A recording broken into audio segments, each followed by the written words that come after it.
I'm Danny with Happily Ever After. Let's make some homemade bread.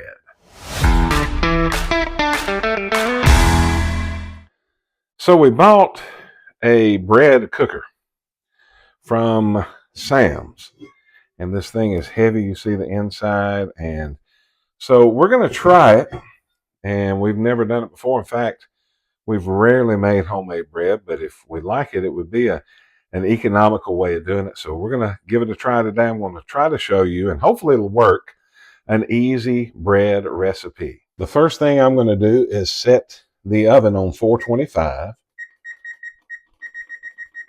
Come on. Oh, that's a little much. And I'm going to hit start and get that preheated. At the same time, I'm going to put this in the oven where it's good and toasty too and ready to roll. So now we're in the oven and it's going to get warm too. All right, so we've got that preheating. The first thing that we're going to do, I've got a cup and a half of water, warm water, in this bowl. And I'm going to add to it a couple of things to make it really good. First of all, I'm going to get a teaspoon and a half. There's one.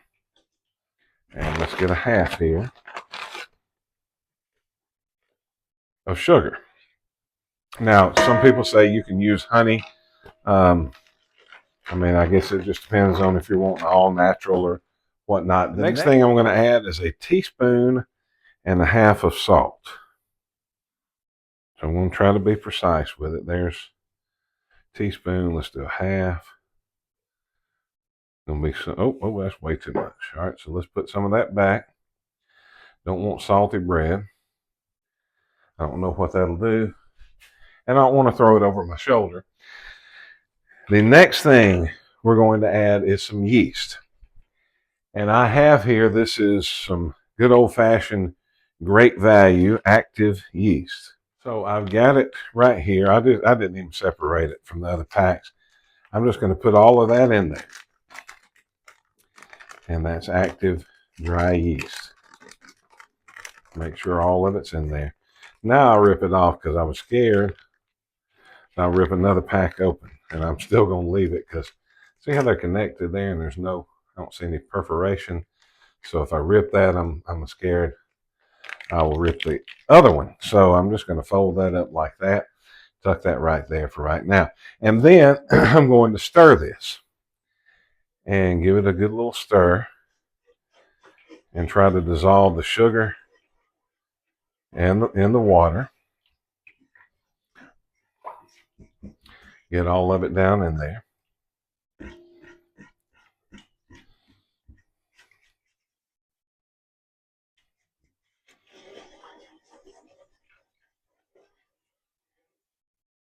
And it's starting to dissolve. Now it's starting to get slick feeling.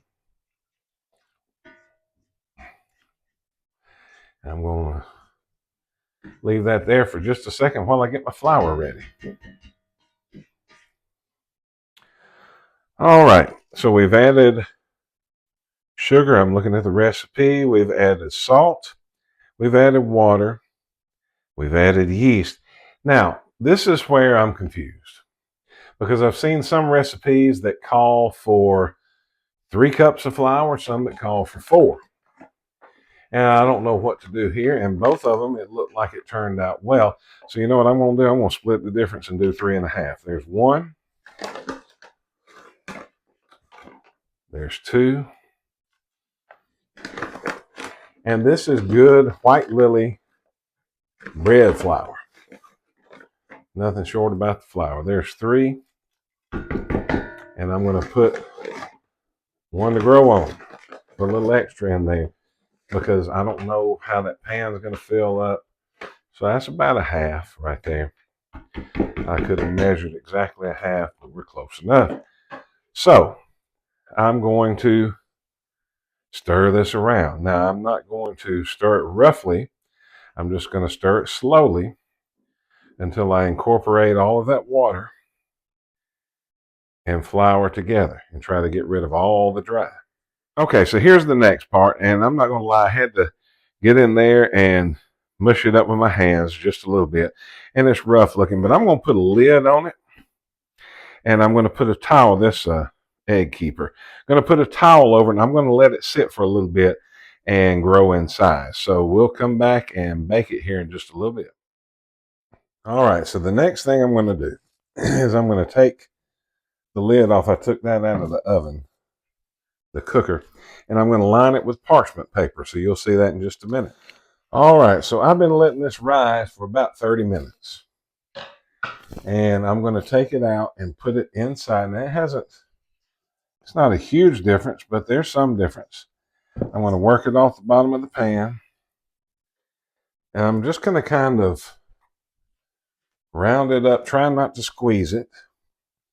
This is supposed to be artisan bread anyway, but I want to make it kind of decent looking. And I'm going to lay that right there in that parchment paper. And I'm going to take a knife. I'm going to make me a score there. Just put me a cross in here.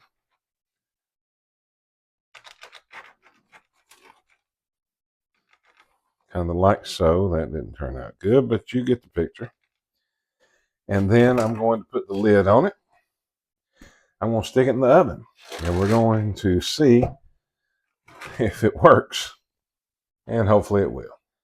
All right, so she's in the oven.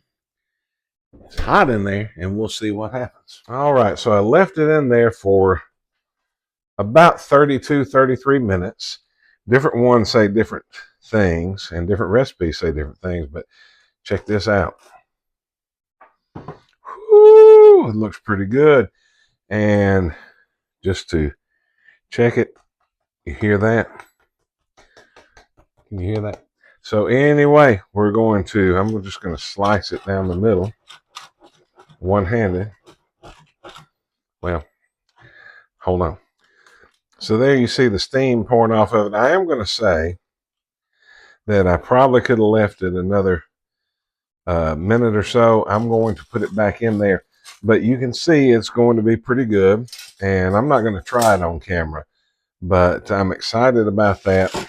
Even if it's not perfect, it's my first loaf of bread ever. So bake you some bread for the holidays, for Christmas, and hopefully I'll have a turkey sandwich out of this or something nice. And we found our happily ever after. Now you go find yours.